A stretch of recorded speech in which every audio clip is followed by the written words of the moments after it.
नमस्कार, news state Uttar Pradesh Uttarakhand देख रहे हैं आप और खबर उत्तराखंड में मैं हूं आपके साथ पूजा खंडूरी। खबरों की शुरुआत करते हैं। गुरुवार को हल्द्वानी में हुए लाठीचार्ज की गूंज सत्र के आखिरी दिन भी सुनाई दी है। विधानसभा में ये सुनाई दी। इस मामले पर कांग्रेस विधायकों ने सदन में जमकर हंगामा किया और लाठीचार्ज के खिलाफ नारेबाजी की। हल्द्वानी विधायक सुमित हृदयेश ने कहा कि सरकार का रवैया तानाशाही है।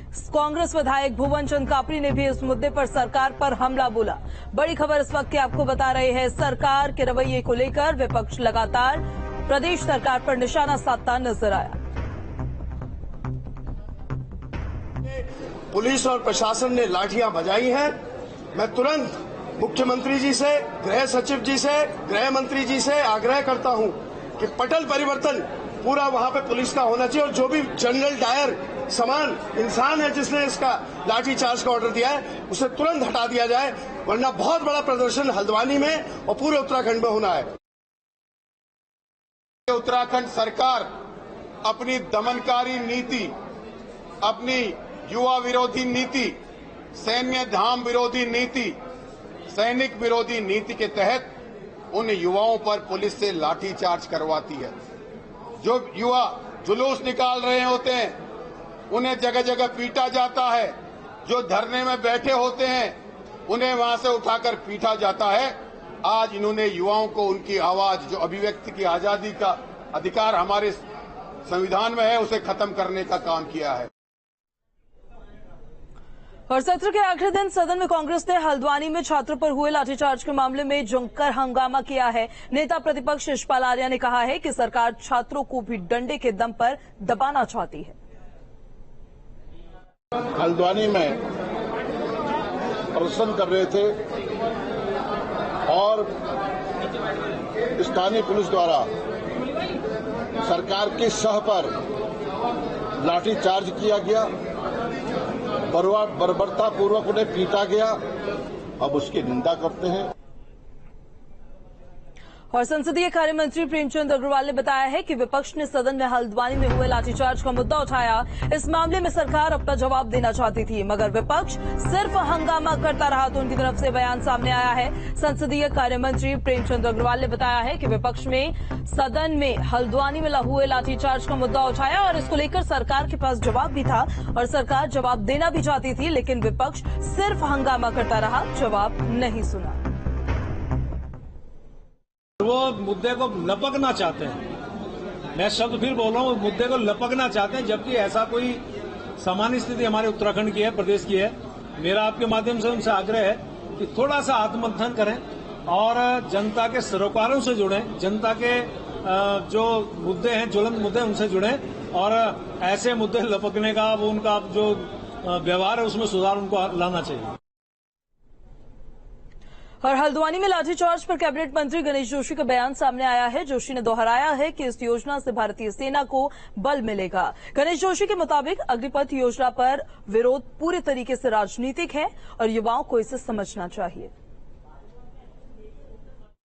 जब भी कोई अच्छा काम हुआ है आज तक इतिहास के अंदर, हमेशा उसका विरोध हुआ है। और मैं आभार व्यक्त करना चाहता हूं देश के प्रधानमंत्री मोदी जी का और रक्षा मंत्री माननीय राजनाथ सिंह जी का। हमारी सेना का मजबूत होना बहुत जरूरी है। इस योजना के माध्यम से हमारी सैन्य शक्ति को बढ़ावा मिलेगा। और हल्द्वानी ने युवाओं पर लाठीचार्ज को लेकर कैबिनेट मंत्री सौरभ बहुगुणा का भी बयान सामने आया। बीजेपी के मुताबिक कांग्रेस युवाओं को भड़का रही। कहीं भी अगर लाठीचार्ज युवाओं पे हुआ है तो मैं उसकी निंदा करता हूं। लाठीचार्ज नहीं होना चाहिए। मेरा मानना यह है कि मैं माननीय प्रधानमंत्री जी का धन्यवाद करूंगा कि एक तरफ कांग्रेस बेरोजगारी को लेकर बात कर रही है, एक तरफ कांग्रेस युवाओं को लेकर बात कर रही है, रोजगार देने की बात कर रही है। और जब केंद्र की एक स्कीम 10 लाख युवाओं को रोजगार देने की आती है तो उसका विरोध कोई कर रहा है तो सबसे ज्यादा आज कांग्रेस कर रहा है। लोगों को भड़काना, बैकडोर से लोगों को भड़काना, बहकाना। और आम आदमी पार्टी उत्तराखंड के प्रदेश संगठन समन्वयक जोत सिंह बिष्ट ने केंद्र सरकार पर निशाना साधा है। कहा है कि भारतीय सेना देश की शान है। आपके मुताबिक सरकार का ये फैसला सेना के मनोबल को कमजोर करने वाला है। सुनिए। और आखिरकार जो हमारे ऊर्जा विभाग के जो हमारे उच्च अधिकारी हैं लगातार बिजली खरीद रहे हैं। क्या किनसे बिजली खरीदी जा रही है और क्या इसके पीछे क्या वजह है, ये भी एक जांच का विषय है। और निश्चित रूप से इस ऊर्जा प्रदेश की मैं जो लगातार जो वादे थे वो पुराने पड़ गए। उत्तराखंड डीजीपी ने प्रदेश में लॉ एंड ऑर्डर को लेकर देहरादून में अधिकारियों के साथ अहम मीटिंग की।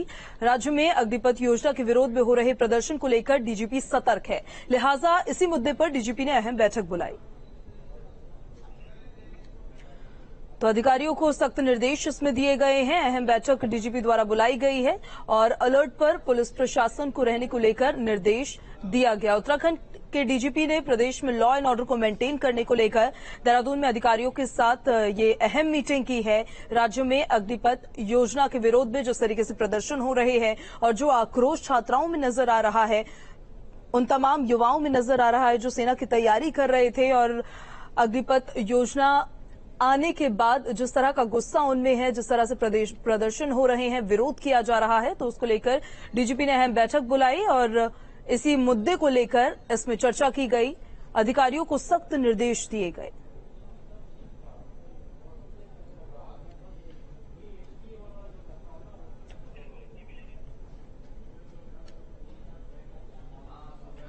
उत्तराखंड में भी अग्निपथ योजना पर बवाल हो रहा है। उत्तराखंड सरकार जहां केंद्र सरकार की योजना को युवाओं को समझाने की कोशिश कर रही है, तो विपक्ष युवाओं के साथ खड़ा हुआ नजर आ रहा है। सेना में भर्ती के लिए बनाई गई अग्निपथ योजना में एज लिमिट बढ़ाने के बाद भी युवाओं की नाराजगी दूर नहीं हो रही है। बवाल की आग पहाड़ तक पहुंच गई है। लिहाजा बीजेपी सरकार ने डैमेज कंट्रोल करने की कोशिश जरूर की। क्योंकि उनकी एक अच्छी ट्रेनिंग उन 4 सालों में वो पूरी तरह से हो जाएगी, उनका प्रशिक्षण भी हो जाएगा और उनके जीवन की शैली भी एक प्रकार से हर प्रकार से उपयुक्त हो जाएगी। तो हम सभी सेवाओं में जहां भी उनको सेवा में अवसर दे सकते हैं, उत्तराखंड की सरकार उनको प्राथमिकता के आधार पर हर सेक्टर में जो है प्राथमिकता प्रदान करेगी। केंद्र सरकार की अग्निपथ योजना को कैबिनेट मंत्री गणेश जोशी ने क्रांतिकारी बताया। जब भी कोई अच्छा काम हुआ है आज तक इतिहास के अंदर, हमेशा उसका विरोध हुआ है। और मैं आभार व्यक्त करना चाहता हूं देश के प्रधानमंत्री मोदी जी का और रक्षा मंत्री माननीय राजनाथ सिंह जी का। हमारी सेना का मजबूत होना बहुत जरूरी है। इस योजना के माध्यम से हमारी सैन्य शक्ति को बढ़ावा मिलेगा। पहाड़ पॉलिटिक्स में अग्निपथ योजना पर युद्ध छिड़ा है। जहां बीजेपी युवाओं को समझाने की कोशिश में लगी है, वहीं उत्तराखंड कांग्रेस ने सरकार पर निशाना साधा। हमारे यहाँ की इकोनॉमी 60% आबादी आज भी फौज से मिलने वाली पेंशन और भत्तों पर डिपेंडेंट है। आज हम लोग बहुत हताश हैं और ये जो 4 साल का जो एक कार्यकाल इन्होंने रखा है, ये देश के नौजवानों के भविष्य के संग खिलवाड़ और देश की सुरक्षा के संग खिलवाड़ है। हरिद्वार के सिटी मजिस्ट्रेट कार्यालय में आम आदमी पार्टी ने ज्ञापन दिया और अग्निपथ योजना को समाप्त करने की मांग की। केवल 4 साल के लिए जो भेजने की योजना है, ये देश के युवाओं के साथ छलावा है, धोखा है। और मुझे लगता है कि कहीं ना कहीं जब 4 साल आप सेना में उनको भेज दोगे, उसके बाद उनके पास कोई काम नहीं बचेगा। अग्निपथ योजना से युवा नाराज हैं। बीजेपी जहां युवाओं को समझाने में लगी है, तो दूसरी तरफ विपक्ष को बैठे बिठाए एक और मुद्दा मिल गया। फिलहाल योजना पर युद्ध जारी है। Team news 18। और केंद्रीय रक्षा राज्य मंत्री अजय भट्ट ने कहा है कि योजना को बिना समझे विरोध किया जा रहा है। नैनीताल दौरे पर रहे अजय भट्ट ने कहा है कि योजना का परिणाम देखे बगैर विपक्ष ने विरोध करना शुरू कर दिया। तो अमेरिका, चीन जो है वो योजना को अपना रहे हैं और उत्तराखंड में भी अग्निपथ का विरोध लगातार जारी है। ट्रेनें फूकने का क्या मतलब है? एक अग्निपथ मिशन प्रारंभ किया है गवर्नमेंट ने और उसके क्या कॉन्सिक्वेंसेस होंगे आप अभी से कल्पना कर ले रहे हैं। एक ही प्रश्न है आपका कि 4 साल के बाद क्या होगा। अगर इस साल इस महीने 1000 की डिमांड आई तो उसमें से 25% लिए तो 250 करीब हमारी संख्या हो गई। अगले महीने 1000 की फिर आई, फिर 250 चुने गए। तो उसमें से जो बाहर आएंगे उनके लिए तो होम ने कह दिया है कि हम पैरामिलिट्री फोर्सेज में ले लेंगे। और तो और हमारे मुख्यमंत्री जी ने कह दिया है, और आज तो मैंने सुना है कि उन्होंने एक इस्ताहार भी दे दिया है बड़ा सा कि तुरंत हम इनको अपने वहां लेंगे। योगी जी ने तो कल ही कह दिया था। और देश भर के साथ उत्तराखंड में भी अग्निवीर योजना का विरोध जोर शोर से हो रहा है। पहाड़ का युवा सड़कों पर उतर आया है। इस योजना को लेकर पहाड़ के युवा का मूड फिलहाल खराब नजर आ रहा है।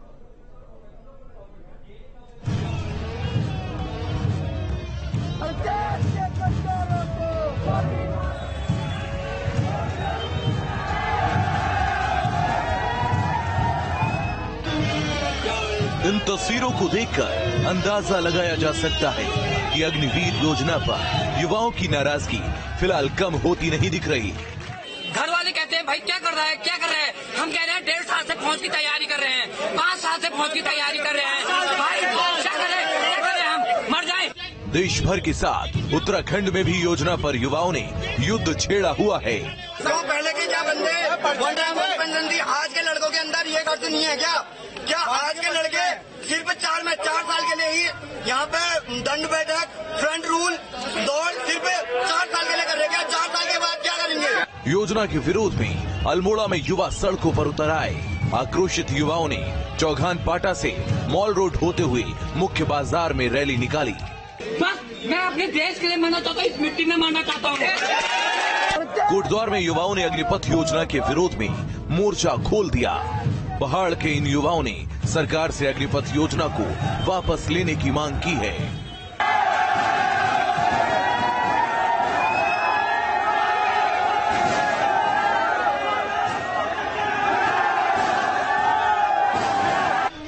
उत्तराखंड में अग्निवीर योजना पर युवाओं का गुस्सा 7वें आसमान पर है।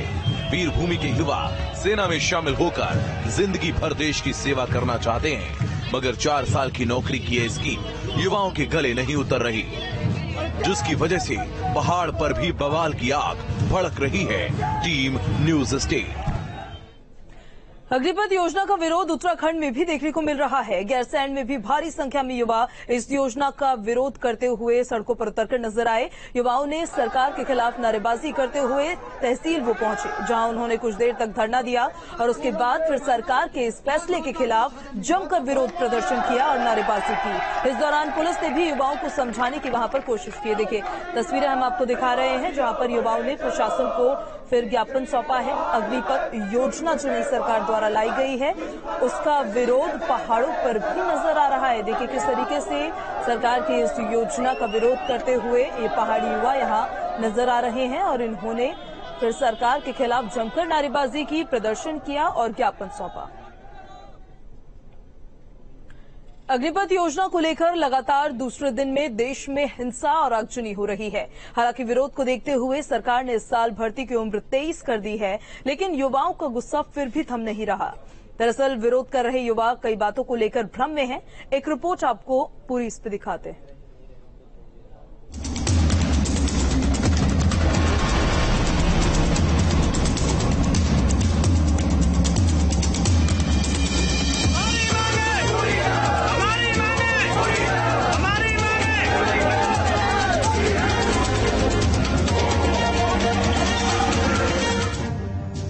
अग्निपथ योजना को लेकर देश में बवाल मचा हुआ है।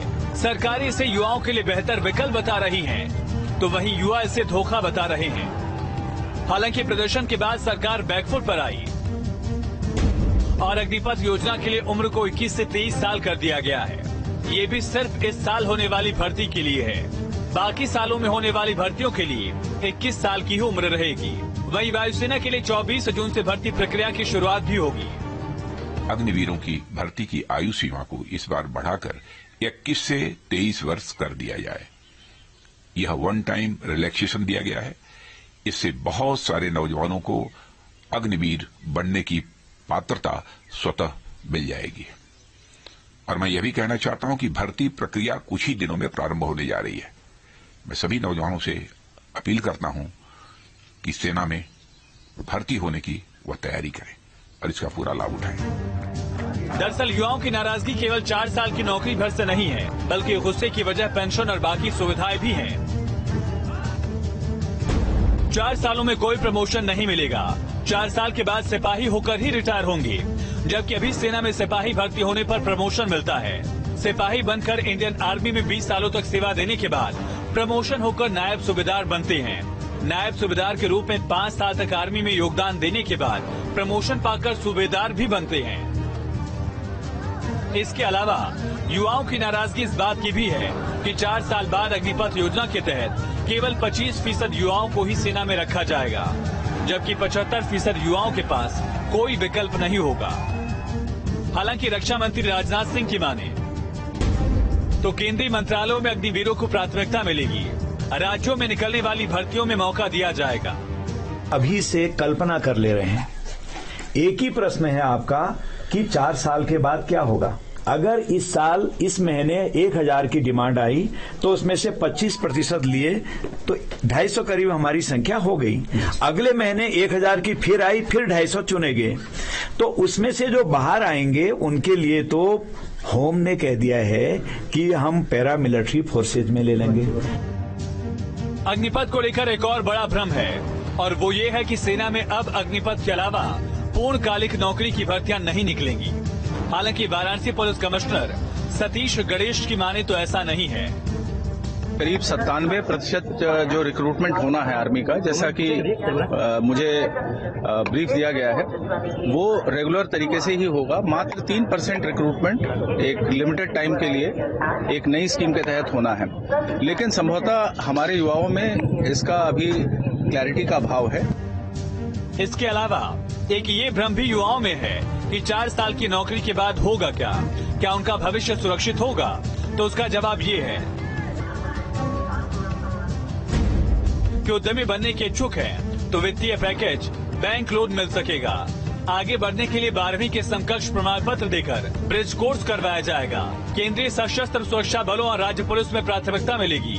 कई दूसरे सेक्टर्स में भी अग्निवीरों को मौका मिलेगा। फिलहाल अग्निपथ योजना को लेकर जो बवाल देश में चल रहा है उस पर जल्द विराम लगता नहीं दिख रहा। हालांकि सरकार की उम्र की सीमा बढ़ाने से बहुत से युवाओं को उसका फायदा जरूर मिलेगा। Team news state. तो चलिए खबरों में आगे बढ़ते हैं। महाराष्ट्र के राज्यपाल और उत्तराखंड के पूर्व मुख्यमंत्री भगत सिंह कोश्यारी के 80वें जन्म दिवस पर बीजेपी कार्यकर्ताओं ने 80 किलो का लड्डू बनाकर लोगों को वितरित किया। नैनीताल के मल्लीताल स्थित रामलीला स्टेज में भगत सिंह कोश्यारी का जन्मदिन धूमधाम से मनाया गया। केंद्रीय पर्यटन एवं रक्षा राज्य मंत्री अजय भट्ट ने बीजेपी पदाधिकारियों और कार्यकर्ताओं के साथ मिलकर कोश्यारी के जन्मदिन पर 80 किलो का लड्डू काटकर उसे वितरित किया। शुक्रवार को उत्तराखंड विधानसभा का बजट सत्र स्पीकर ने विपक्ष के हंगामे के बीच अनिश्चितकाल के लिए स्थगित कर दिया। स्पीकर ने सभी सदस्यों को धन्यवाद दिया। स्पीकर ने बताया कि 4 दिवसीय बजट सत्र की कार्यवाही 22 घंटे 43 मिनट ही चली है। सत्र के दौरान 573 प्रश्न मिले, 14 अल्पसूचित प्रश्न थे, 4 उत्तरित, 190 तारांकित प्रश्न में 61 उत्तरित और 339 प्रश्न में 165 उत्तरित। तो कुल 17 प्रश्न अस्वीकार एवं 3 विचाराधीन रखे गए हैं। 9 याचिकाओं में ये सभी याचिकाएं स्वीकृत की गई हैं। पंचम विधानसभा वर्ष 2022 के जो बिजनेस हुई है उसमें हमने 4 विधेयक पारित किए हैं। उत्तराखंड विनियोग विधेयक 2022, उत्तराखंड उत्तर प्रदेश जमींदारी विनाश भूमि व्यवस्था अधिनियम 1950 संशोधन विधेयक 2022, तीसरा उत्तराखंड अग्निशमन एवं आपात सेवा अग्नि निवारण और अग्नि सुरक्षा संशोधन विधेयक 2022, चौथा उत्तराखंड उद्यम एकल खिड़की सुगमता और अनुज्ञापन संशोधन विधेयक 2022। सूचनाएं नियम 300 की हमारे पास 76 सूचनाएं आई, उसमें से 21 स्वीकृत हुई और ध्यानाकर्षण के लिए 26 गई। नियम 53 की प्राप्त सूचनाएं 54, स्वीकृत 6, ध्यानाकर्षण 20। उत्तराखंड सदन की कार्रवाई अनिश्चितकाल के लिए स्थगित कर दी गई। देहरादून संवाददाता की ग्राउंड जीरो रिपोर्ट देखिए। उत्तराखंड विधानसभा का सत्र अनिश्चितकाल के लिए स्थगित हो गया है। 14 जून से शुरू हुए विधानसभा के बजट सत्र में विनियोग विधेयक को मिलाकर करीब 4 विधेयक पारित हुए। इस बार के सत्र में ये भी खास था कि विपक्ष कई मुद्दों पर सरकार को घेरता नजर आया। कई बार प्रश्नों के जवाब देते हुए मंत्री भी बड़े असहज नजर आए। हालांकि सत्ता पक्ष का कहना है कि विपक्ष सरकार की ओर से जवाब सुनने को तैयार ही नहीं था। संतुष्ट की बात तो बहुत दूर की, विपक्ष सदन की कार्रवाई को भी अवरोध करता रहा। हालांकि विपक्ष का कहना है कि जनहित के मुद्दों पर सदन में उसने आवाज उठाई, लेकिन सरकार के जवाब त्रुटिपूर्ण थे। अब ऐसे में देखना है कि विधानसभा सत्र से क्या कुछ जनहित में दिखता है, क्योंकि मुद्दे जनता के तो जरूर उठते रहे, लेकिन सरकार हो या विपक्ष हो, सदन को लंबा चलाने में नाकाम ही साबित हुए। वीडियो जर्नलिस्ट सोनी कुमार के साथ सुरेंद्र डसीला, न्यूज स्टेट, देहरादून। और चलिए अब वक्त बड़ी खबर का। देहरादून से बड़ी जानकारी है, जहां पर सदन में 3 विधेयक पास कराए गए हैं। भूमि व्यवस्था अधिनियम 1950 संशोधन विधेयक पास कराया गया है।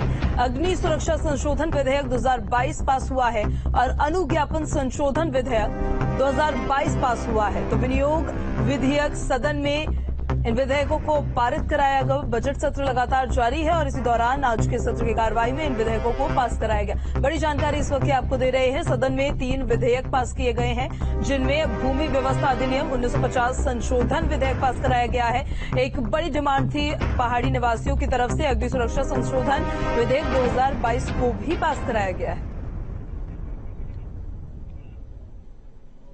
बजट सत्र में विपक्ष ने सदन में बिजली कटौती का मुद्दा उठाया। नेता प्रतिपक्ष ने बिजली कटौती को लेकर सदन में सवाल किया। नेता प्रतिपक्ष के मुताबिक बीजेपी ने अपने संकल्प पत्र में 24 घंटे बिजली देने की बात कही थी, जबकि उत्तराखंड में अघोषित बिजली कटौती से नुकसान हो रहा है। उन्होंने कहा कि ऊर्जा विभाग के उच्च अधिकारी महंगे दामों पर बिजली खरीद रहे हैं। उत्तराखंड ऊर्जा प्रदेश होने के बावजूद भी यहां जनता के साथ खिलवाड़ हो रहा है। हमारा बिल्कुल नियत साफ है, हम ईमानदारी से कह रहे हैं, इसमें कोई संशय नहीं है। हम चाहते हैं कि सत्र प्रारंभ हो और सुव्यवस्थित तरीके से चले। देखिए, आय व्यय में चर्चा नहीं हो पाई। हमारे माननीय सदस्य पूरी तैयारी के साथ आए थे। उनके अपने विधानसभा क्षेत्रों में उत्तराखंड के जो मुख्य बिंदु हैं, जो सवाल हैं, उनको लेकर सदन में चर्चा करना चाहते थे। भगवानपुर से कांग्रेस विधायक ममता राकेश ने बेरोजगारी का मुद्दा उठाया। विपक्ष का यह आरोप है कि सरकार बेरोजगारी को लेकर बिल्कुल भी गंभीर नहीं है। उत्तराखंड में भी लगातार बेरोजगारी की दर में इजाफा हो रहा है। सुनिए जरा। बेरोजगारी की बढ़ती दरों को लेकर के आज हमने विधानसभा में बहुत महत्वपूर्ण प्रश्न लगाया था, जिसमें मैंने माननीय मंत्री जी से एक प्रश्न किया था कि लगातार बेरोजगारी दर में बढ़ोतरी हो रही है और सरकार हमारे युवाओं को रोजगार देने की दिशा में क्या ठोस योजनाएं बना रही है। और पिछले कई वर्षों से रोजगार मेलों का भी आयोजन नहीं किया गया है और रोजगार मेलों के द्वारा भी बहुत कम युवाओं को रोजगार दिया जा रहा है। और खबर उत्तराखंड में मेरे साथ अभी इतना ही। आप बने रहिए न्यूज स्टेट के साथ।